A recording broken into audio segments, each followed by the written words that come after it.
বিসমিল্লাহির রহমানির রহিম। সিফাত cooling system চ্যানেলে আপনাদেরকে স্বাগতম। এই ফ্রিজটার সমস্যা হচ্ছে এটা একবারে হচ্ছে ঠান্ডা হয় না।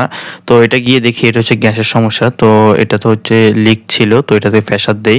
প্রেসার দেওয়ার পর হচ্ছে কনফার্ম করে এটা যে কন্ডেন্সারটা ঠিক রয়েছে, কিন্তু এটার যে ইভাপোরেটর অর্থাৎ যে চেম্বার, নর্মালি যে চেম্বার এখানে হচ্ছে লিক। তো আমরা এটাতে হচ্ছে কন্ডেন্সার হচ্ছে 300 PSI প্রেসার দেই, আর চেম্বারে হচ্ছে 200 PSI হচ্ছে প্রেসার দেই। প্রেসার দেওয়ার পর হচ্ছে আমরা এখানে যে লিক পাই, লিকটা হচ্ছে আমরা রিপেয়ার করে নেই। এটা যেহেতু হচ্ছে অ্যালুমিনিয়ামের হচ্ছে চেম্বার ব্যবহার করেছিল, তো আমরা হচ্ছে এটা দুই জায়গায় হচ্ছে লিক পাই, লিকগুলো হচ্ছে রিপেয়ার করে নেই।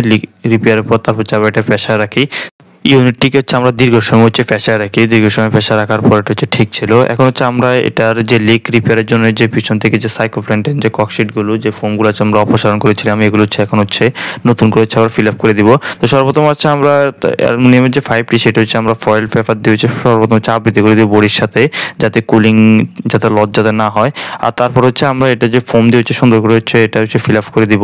ফ্রিজের হচ্ছে চেম্বার যদি আলাদাভাবে হচ্ছে বাঁধা করা হয়, ক্ষেত্রে হচ্ছে ফ্রিজের যে সৌন্দর্য সেটা অধিকাংশ ক্ষেত্রে হচ্ছে নষ্ট হয়ে যায়। তো আমরা এটা হচ্ছে রিপেয়ার যোগ্য ছিল, তাই হচ্ছে আমরা এটা রিপেয়ার করে দিয়েছিলাম। তো আমরা যে ফোমে লাগানো কাজ প্রায় শেষ পর্যায়ে। তারপর হচ্ছে আমরা ইউনিটটাকে হচ্ছে ভালোভাবে হচ্ছে যে চেম্বার এবং যে কন্ডেন্সার সেটা হচ্ছে আমরা ফ্লাশিং করে নিব। তো ভিডিওর সামনে অংশ আপনারা দেখতে পারবেন কিভাবে আমরা হচ্ছে ফ্লাশিং করে, দেখতে থাকুন ভিডিওটি।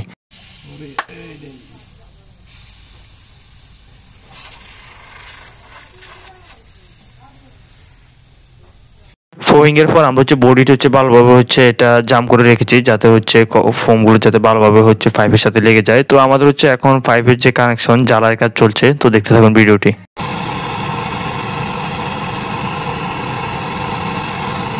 রেফ্রিজারেশন সাইকেল হচ্ছে কম্প্রেসর থেকে কন্ডেন্সার থেকে হচ্ছে এক্সপানশন ভালভ, আর এক্সপানশন ভালভ থেকে হচ্ছে ইভাপোরেটর। তো আমাদের হচ্ছে প্রত্যেকটি জ্বালার কাজ শেষ। আমরা হচ্ছে ইউনিটটি হচ্ছে এখন ভ্যাকুয়াম করব। তো আমরা হচ্ছে গ্যাস ম্যানিফোল্ড এবং হোস পাইপ লাগিয়ে নিয়েছি।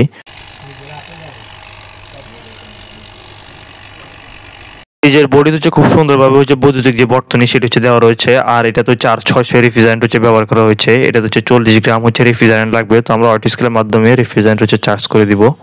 ওয়াট স্কেলের মাধ্যমে হচ্ছে আমাদের রেফ্রিজারেন্ট চার্জ করার কাজ শেষ হয়ে গেলে তারপর হচ্ছে আমরা ইউনিটটি হচ্ছে কিছুক্ষণ অপেক্ষা করে তারপর হচ্ছে ইউনিটটিকে আমরা চালিয়ে দিব। চালিয়ে তারপর হচ্ছে এটার যে কুলিং পারফরমেন্স সেটা হচ্ছে আমরা টেস্ট করে নিব। ফ্রিজটি হচ্ছে এখন ঠিকভাবে হচ্ছে কাজ করছে। আমরা হচ্ছে এটা যে টেম্পারেচার সেটা হচ্ছে আমরা টেম্পারেচার মিটারের মাধ্যমে হচ্ছে আমরা দেখে নিব টেম্পারেচার আস্তে আস্তে কমে যাচ্ছে।